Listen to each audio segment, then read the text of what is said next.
दोस्तों, जापान में एक ऐसा जजीरा है जहां इस हद तक सांप पाए जाते हैं कि वहां पर इंसानी जिंदगी इंतहाई खतरे से दो चार है। ये सांप जहरीले होने के साथ साथ इस कदर खतरनाक हैं कि वहां के रिहायशी बहुत बुरी तरह खौफ में मुब्तला थे।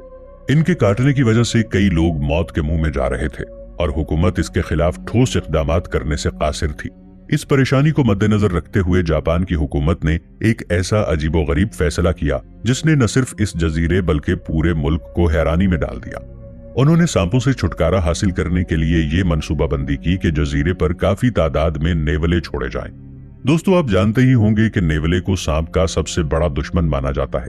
ये जानवर काफी फुर्तीला होता है और जहर के खिलाफ भरपूर कुव्वत मुदाफियत रखता है। दोस्तों, जापान की हुकूमत ने ये फैसला तो कर लिया था जो देखने में काफी तसल्ली बख्श था, मगर वो इसके संगीन नताइज से बेखबर थे। ये एक ऐसा फैसला था जो अल्लाह ताला के बनाए हुए इकोसिस्टम के खिलाफ था और जापान को अल्लाह के बनाए हुए इस इकोसिस्टम में मुदाखलत करने पर कैसे संगीन नताइज का सामना करना पड़ा। दोस्तों, ये वीडियो इंतहाई मालूमाती और हैरत अंगेज है, इसलिए वीडियो को आखिर तक जरूर देखिएगा। दोस्तों, जापान के कुछ देहाती इलाके एक बहुत बड़े खतरे का शिकार थे। जापान में 1970 की दिहाई में अमामी ओशिमा जजीरे पर रहने वाले लोगों का सामना ओकिनावा हाबू नामी एक खतरनाक सांप से था। ये सांप इस कदर खौफनाक और जहरीला था कि ये इस जजीरे के किसी भी इंसान या जानवर को काट लेता या डस लेता तो उसकी चंद सेकंड्स में ही मौत वाक़ हो जाती। इस सांप का जहर इस कदर मोहलिक होता कि ये जिस भी इंसान को काट ले तो उस इंसान के खून के खुलियों में फौरन तब्दीली वाक़ होना शुरू हो जाती और इस इंसान का खून चंद सेकंड्स में ही जम जाता। अगर इस सांप की जिसामत की बात की जाए तो ये जिस्मानी एतबार से बाकी सांपों के मुकाबले में काफी बड़ा है। अगर ये सांप किसी इंसान को काट लेता तो इस इंसान को शदीद सरदर्द, उल्टियां और बाज दफा मौत का सामना भी करना पड़ता है। जापान का ये जजीरा देहात पर मुहित है, इसलिए वहां पर सिर्फ इब्तिदाई तिब्बी इमदाद तक रसाई मुमकिन थी। इन सांपों ने वहां के लोगों की जिंदगी अजीरन बनाकर रख दी थी। 10 साल में तकरीबन 500 के करीब लोगों को इन सांपों ने मौत का निशाना बनाया। उनकी हुकूमत ये चाहती थी कि इस मसले को बुनियादी तौर पर हल किया जाए ताकि वहां पर रहने वाले लोग आसानी से लंबे अरसे तक सुकून से रह सकें। इसलिए सबसे पहले मरहले में इस सांप के जहर का तिर्याक तैयार किया गया, यानी कि एंटीडोट तैयार किया गया। मगर इस तिर्याक को महफूज रखने के लिए बिजली और रेफ्रिजरेटर की जरूरत थी और वो इलाका देहाती होने की वजह से वहां पर ये सहूलियात मुयस्सर नहीं थी। अब ये मसला दिन ब दिन जोर ही पकड़ता जा रहा था। इन मसाइल से निपटने के लिए बिलाखिर जापान की हुकूमत को एक कड़ा फैसला करना पड़ा। उन्होंने अपनी तरफ से ये खासा दानिशमंदाना फैसला किया था। जापान की हुकूमत ने 1989 यानी 1989 में इकोसिस्टम में मुदाखलत करने की कोशिश की। उन्होंने इस जजीरे में सांपों के मुकाबले में नेवले को छोड़ने का फैसला किया। उन्होंने सोचा कि नेवला एक इंतहाई छोटा मगर इंतहाई ताकतवर जानवर भी है जो सांप के जहर का बाआसानी मुकाबला कर सकता है और वो सांपों को अपना शिकार बनाएगा। इस तरह इस जजीरे से सांपों का आसानी से खात्मा हो सकता है। उन्होंने नेवले की फितरी सलाहियत को आजमाने के तौर पर सांपों के दरमियान नेवलों को छोड़ दिया। नेवला अपने फुर्तीलेपन, ताकतवर जबड़ों और बेहतरीन इम्यूनिटी की वजह से जाना जाता है। नेवले के बारे में ये मशहूर है कि ये न सिर्फ सांपों को मारता है बल्कि उनको खा भी जाता है। जापान ने अपने मंसूबे के मुताबिक 30,000 नेवलों को अमामी ओशिमा जजीरे में इस खतरनाक सांपों के खात्मे के लिए छोड़ दिया। यूं तो जापानी हुकूमत की ये स्ट्रेटजी बहुत जानदार लग रही थी, मगर जापान की हुकूमत ने जो सोचा था वो बिल्कुल उसके बरखिलाफ हुआ। इन सांपों और नेवलों के शबो रोज में बहुत फर्क था। सांपों की ये किस्म रात के वक्त मुतहर्रिक होती जबकि नेवले दिन के वक्त शिकार करते थे। इस तरह इन दोनों जानदारों का आपस में बहुत कम आमना सामना होता था। नेवलों के आ जाने से भी सांपों की आबादी के कम होने में कोई नुमाया फर्क नहीं पड़ा। हाँ, इतना जरूर हुआ कि नेवलों ने सांपों के बजाय वहां के दूसरे जानदारों को यानी छोटे जानवरों को निशाना बनाना शुरू कर दिया। इस जजीरे में रहने वाले अमामी रैबिट जो कि पहले ही माहौलियाती तब्दीली का शिकार थे, नेवलों ने इनको बाआसानी अपना शिकार बना लिया।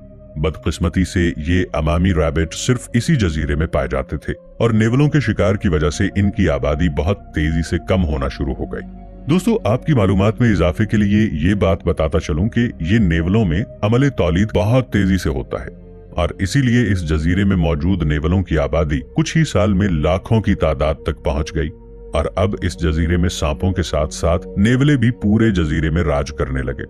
इस जजीरे का माहौलियाती निजाम पहले ही बहुत नाजुक मराहिल से गुजर रहा था। अब वो मजीद तबाही के दहाने पर पहुंच गया और कुछ ही अरसे बाद जापान की हुकूमत को ये एहसास हो गया कि उन्होंने इस जजीरे पर नेवलों को छोड़ने की जो हिकमत अमली अपनाई थी वो सरासर गलत थी। इसका बल्कि उल्टा नुकसान होता जा रहा था। तब जापान की हुकूमत ने नेवलों से निपटने के लिए एक नई मंसूबाबंदी को तरतीब दिया। इस हुकूमत के सामने दो बड़े सवाल मुंह खोले खड़े थे। एक तो ये कि इस जजीरे के माहौलियाती निजाम को बेहतर किस तरह बनाया जाए और दूसरा नेवलों की बढ़ती हुई तादाद को किस तरह खत्म किया जाए। इसी चीज को मद्देनजर रखते हुए जापान की हुकूमत ने सन 2000 में तरबियत याफ्ता कुत्तों और माहिर शिकारियों की टीम तश्कील देकर नेवलों को खत्म करने का एक जामे मंसूबा बनाया। इन शिकारी कुत्तों और इंसानों का ये काम था कि ये जजीरे के हर इलाके और कोने में जाकर नेवलों को पकड़ें और नेवलों की बढ़ती हुई तादाद को रोकने के लिए तकरीबन 20,000 के करीब खुसूसी जाल बिछाए गए।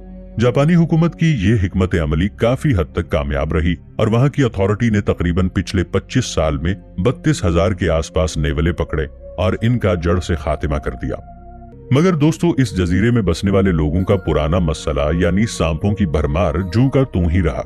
अब इस मसले के हल के लिए जापानी साइंसदान मैदान में उतरे और फिर उन्होंने अपनी कोशिशों का आगाज किया। उन्होंने इस जहरीले सांप के जहर के खिलाफ एक जदीद और काबिल हुसूल तरियाक यानी एंटीडोट बनाने के मुतालिक तहकीकात का काम शुरू कर दिया। जापान की मुख्तलिफ यूनिवर्सिटियों और तहकीकी इदारों ने जहर के जीनियाती नक्शे को समझने के लिए यकजा होकर काम करना शुरू कर दिया।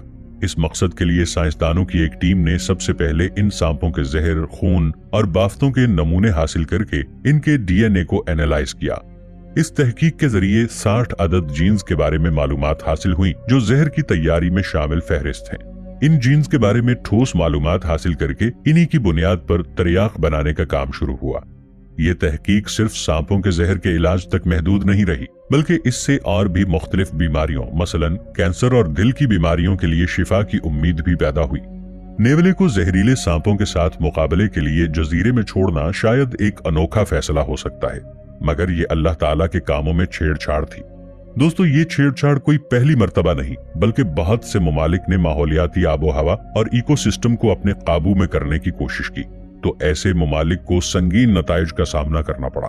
बाज ममालिक में ये तबाहकुन असरात अरसे तक हावी भी रहे और कुछ ममालिक ने अपनी बेहतरीन और दानिशमंदाना हिकमत अमली से बहुत से मसाइल को हल कर लिया। इसी तरह चीन का एक बहुत बड़ा हिस्सा जब सहरा में तब्दील होता जा रहा था, उन्होंने सहरा में जंगलात उगाने की कोशिश भी की, मगर उन्हें खातिर खा कामयाबी हासिल ना हो सकी। चाइना ने इस जगह पर एग्रीकल्चर के फरोग के लिए बहुत कोशिश की। इसका ये फायदा हुआ कि सहरा के आसपास रहने वाले लोगों को रोजगार मिलना शुरू हो गया। रिसर्चर्स ने इस रेगिस्तान में ऐसे पौधों को लगाना शुरू किया जो कम पानी में भी परवान चढ़ सकें। सहरा को खत्म करने के लिए जानवरों को भी इस्तेमाल किया गया। इस रेगिस्तान में फ्रांस से मंगवाए गए खुसूसी 12 लाख खरगोश छोड़े गए जिनका नाम रेक्स हेयर रैबिट्स था। फ्रांस से लाए गए ये खरगोश चीन के लिए काफी फायदेमंद साबित हुए, क्योंकि ये खरगोश जमीन की खुदाई करके जमीन के अंदर घर बनाकर रहते थे। जब वहां के खरगोशों ने सहरा में लगा घास खाया तो पाखाने के जरिए खुदाई वाली जमीन पर उनके बीज फैल गए, तो हर तरफ हरियाली सहरा में फैलने लगी। चीन का वो सहरा जो बंजर हुआ करता था, अब वहां पर 85% हरियाली आ चुकी थी।